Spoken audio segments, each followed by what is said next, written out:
Kahapon sa spotlight press ko ng Star Magic, diretsahan ang sagot ng Kilig Love Team mula PBB Gen 11 JM Ibarra at Fayang Smith. Ramdam ang matinding chemistry sa pagitan nila, kaya naman hindi maiwasang mapansin na parang may namamagitan na talaga sa kanila. Ayon sa dalawa, halos araw-araw silang magkasama dahil sa dami ng kanilang trabaho. Dahil dito, lalong lumalim ang kanilang samahan at tila wala nang makakahiwalay sa kanilang tambalan.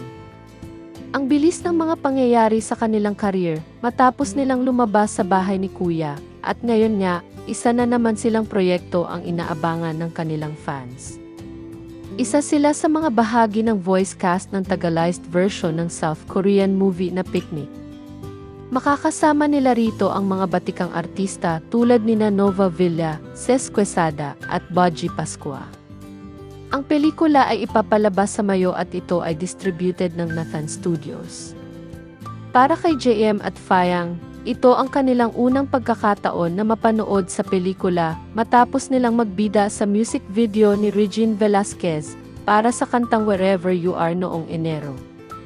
Sa usaping personal, inamin ni JM na sapat na raw na palagi silang magkasama ni Fayang.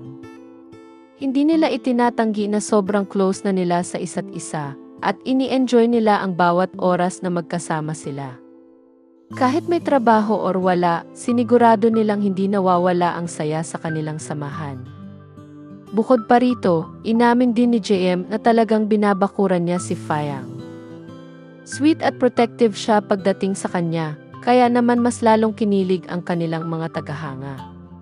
Sa dami ng kanilang projects at sa tindi ng chemistry nila, mukhang hindi lang sa on-screen, nagkakaroon ng spark ang kanilang relasyon, baka nga pati sa totoong buhay na rin.